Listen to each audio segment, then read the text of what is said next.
Apartado 5. Deslizamiento y rodadura. Antes, cuando estábamos estudiando la cinemática del punto material, a veces dibujábamos el sistema como un bloque. Lo hacíamos deslizar por una superficie, lo tirábamos al aire en una trayectoria parabólica y suponíamos que no giraba. Ahora las cosas han cambiado, porque sí tenemos que suponer la posibilidad de que gire. Imaginemos un objeto que se mueve a lo largo de una superficie, por ejemplo. Antes solo podía deslizarse sin rotación. Ahora puede hacer tres cosas. Puede seguir trasladándose sin rotación, como vimos en su momento. También puede girar sin trasladarse, es decir, una rotación pura. Y finalmente puede hacer una combinación de las dos cosas, traslación y rotación. El ejemplo de película aquí es, cualquier película de Fast and Furious. No tengo ninguna mano, pero podéis buscar cualquiera y verlo. En esas películas, cuando comienza la carrera, las ruedas parten del reposo. Al principio el coche apenas se mueve, es decir, no hay traslación, pero las ruedas giran como locas, la típica situación de quemar ruedas. Al final, cuando Vin Diesel gana la carrera, y por cierto, lo siento por el spoiler, pero Vin Diesel siempre gana la carrera, pues toca frenar. Si lo haces a lo bruto, las ruedas se clavan, dejan de girar, solamente se trasladan con el coche. Entre la salida y la llegada, las ruedas se trasladan y también giran. En particular, lo deseable es que las ruedas giren en lo que se llama condición de rodadura. V sub Cm igual a R por omega. Con esa condición de rodadura podemos ver qué le sucede a la rueda. Vamos a trocear el movimiento de la rueda, como es habitual, en traslación y rotación. Primero tenemos la traslación. Todos los puntos de la rueda se trasladan como el centro de masa, con velocidad V sub Cm. Luego tenemos la rotación en torno al centro de masa. En cada punto la velocidad lineal debida a la rotación será distinta, ya que cada punto está a una distancia diferente del centro de masa. Vamos a fijarnos en dos puntos. Primero, el propio centro de masa. La rotación será omega por R, pero R es 0 para el centro de masa. Recordad que R es la distancia entre el punto, que tomamos como origen de momento, y el eje de giro. Y en este caso el eje de giro pasa por el centro de masa. Vamos, que la velocidad debida a la rotación es 0 para el centro de masa. Así que el centro de masa se queda solo con su velocidad de traslación, V sub Cm, y listo. Vamos ahora al extremo superior de la rueda. La velocidad lineal total será V sub Cm más omega por R. Como estamos en la condición de rodadura, ambos sumandos serán iguales, así que el punto superior se mueve con velocidad 2V sub Cm. Pero lo divertido está en un tercer punto que vamos a ver, el punto inferior, el que está en contacto con el suelo. El movimiento de traslación hace que se mueva hacia la derecha con velocidad V sub Cm. El de rotación lo mueve hacia la izquierda con velocidad omega por R. La suma de ambos dará la velocidad V sub Cm menos omega por R. Pero si estamos en la condición de rodadura, esa recta da cero. Es decir, el punto de la rueda que está en contacto con el suelo no se mueve. Puede sonar raro, pero así es.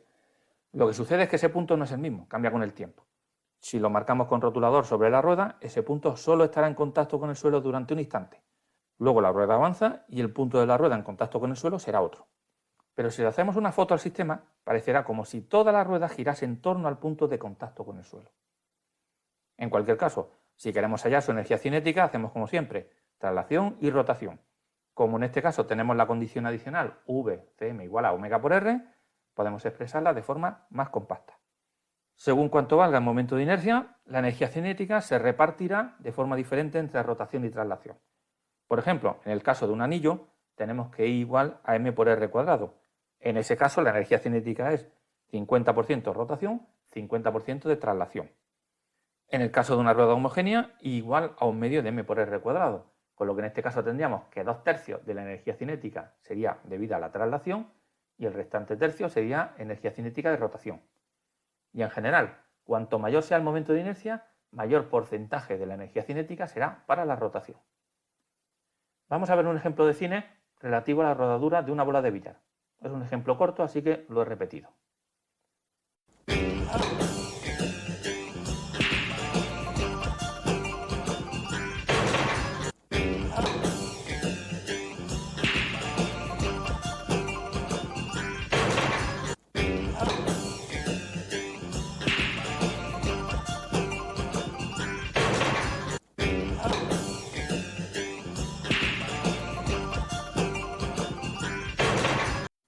Como habréis visto, el taco no le da a la bola de billar a mitad de altura, sino algo más arriba. El motivo es permitir que cuando la bola comience a moverse, lo haga bajo la condición de rodadura. Para verlo, hagamos nuestro dibujo previo, que siempre viene bien antes de ponerse a trabajar. La fuerza la supondremos horizontal y el punto de impacto del taco está a una altura X por encima del centro de la bola. Esa X va a ser nuestra incógnita. En este caso, solo la fuerza F producirá un momento de fuerza no nulo. Ese momento es el producto de F por R por el seno de θ. Y eso será igual al momento de inercia. Esa es la segunda ley de Newton para la rotación. La misma ley para la traslación nos dice simplemente que fuerza es igual a masa por aceleración. Luego, puesto que estamos en la condición de rodadura, tenemos que la aceleración lineal del sistema es igual a la aceleración angular por el radio. Y finalmente, como tenemos una esfera maciza, sabemos que su momento de inercia respecto a un eje que pasa por su centro es 2/5 de m por el radio de la esfera al cuadrado. Podéis volver al ejemplo de película de antes, y aunque no es perfecto, ya que entre otras cosas el taco no golpeaba la bola horizontalmente y la bola saltaba un poco, aún así el punto de impacto está muy cerca de la posición que calculamos. Y esa posición es simplemente 2/5 de r. ¿Qué hubiera pasado si el punto de impacto hubiese sido otro distinto? Pues que la bola no habría partido en la condición de rodadura, sino que hubiera patinado de algún modo, como la rueda del coche de Vin Diesel cuando comienza o cuando acaba la carrera. El problema es que entonces la bola es más difícil de controlar y puede afectar a la trayectoria. En el caso de que tuviésemos una bola de billar de idéntico tamaño y masa, pero que fuese hueca, x sería igual a 2/3 de r. Y eso nos da una forma de saber si la bola es hueca o maciza. Y ya puestos, si queréis ganar un campeonato de billar, coged la bola del adversario y cambiádsela por una hueca. Ni siquiera es ilegal, porque las normas del billar hablan del tamaño y de la masa de la bola, pero en ningún sitio dice que tengan que ser macizas. Vamos a otro ejemplo. Analizar la caída por un plano inclinado de un objeto que rueda es más elaborado que cuando teníamos el típico bloque rectangular, pero también es posible.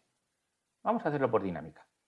En este caso tenemos tres fuerzas, la normal a la superficie, la fuerza de rozamiento y el peso. Para la traslación la ecuación es la misma que la que ya vimos en su momento. El caso de la rotación es nuevo.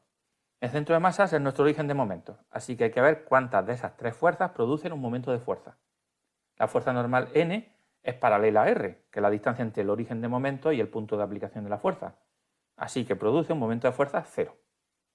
El peso está directamente aplicado sobre el centro de masa, así que R valdrá 0 para esa fuerza y nuevamente su momento de fuerza es 0. Es decir, ni el peso ni la normal hacen girar el objeto. ¿Qué nos queda? Pues solamente la fuerza de rozamiento. Esa fuerza produce un momento que igualaremos a I por alfa. El problema está en que, en el caso general, la aceleración lineal y la angular no guardan relación alguna. Pero, si suponemos que el objeto está rodando, podemos aplicarle la condición de rodadura, A igual a alfa por R, donde alfa es la aceleración angular y R es el radio del objeto. Como en principio tenemos tres incógnitas, que son F sub R, A sub Cm y alfa, esas tres ecuaciones permiten resolver el sistema. Por ejemplo, podemos obtener la aceleración del centro de masas. Fijaos que el momento de inercia ahí está en el denominador.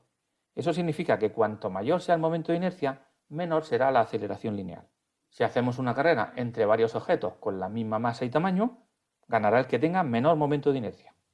Por ejemplo, entre una bola maciza y una hueca, ganará la maciza porque tiene menor momento de inercia y por tanto su aceleración será mayor. También podemos resolver el problema por energías. Al principio del movimiento, cuando el cuerpo se encuentra a una altura h del suelo y podemos suponerlo en reposo, su energía mecánica será solamente la potencial, mg por h de siempre. Cuando ha recorrido una distancia d sobre el plano, o lo que es lo mismo, cuando ha descendido una distancia h igual a d por seno de θ, su energía potencial es 0 y su energía cinética es la suma de la energía cinética de traslación y de rotación. Como estamos en condición de rodadura, podemos ponerlo todo en función de la velocidad del centro de masa, por ejemplo. A partir de ahí podemos obtener la aceleración. No podemos hacerlo derivando la velocidad respecto al tiempo, porque aquí no sabemos cómo varían las cosas con el tiempo. Pero las fuerzas y los momentos de fuerza aquí son constantes, así que tenemos un movimiento con aceleración constante. Podemos recordar la relación que nos ligaba aceleración con velocidad, esa de v cuadrado igual a v sub 0 cuadrado más 2 por a por x menos x sub 0. Aquí la distancia recorrida es d, la velocidad inicial 0, la velocidad final la acabamos de obtener de esta ecuación, de manera que no tenemos más que despejar y nos sale un valor de la aceleración igual al que acabamos de ver mediante el método de dinámica de Newton.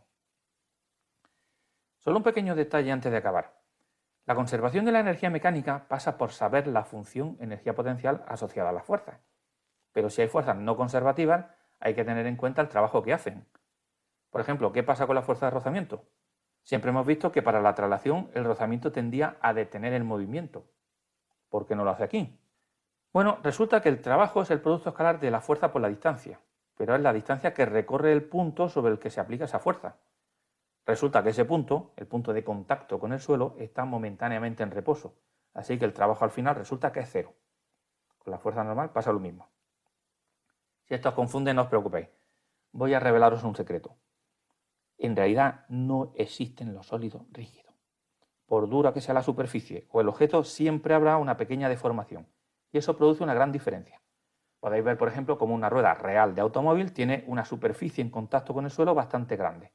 Eso quiere decir que conceptos como el punto de contacto ya no tiene sentido.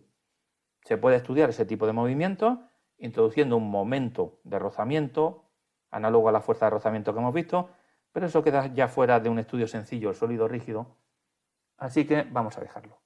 Lo importante es que suponiendo un sólido perfectamente rígido, la fuerza normal no produce un trabajo. Si no lo veis bien a la primera, no os preocupéis. Os aseguro que al menos en primera aproximación esta suposición funciona. Y si no lo veis, pues oye, lo hizo un mago y ya está. Y así acaba este tema sobre movimientos de rotación. Pero tenemos más cosas pendientes, así que seguiremos estudiando la rotación de los cuerpos. Hasta el próximo tema.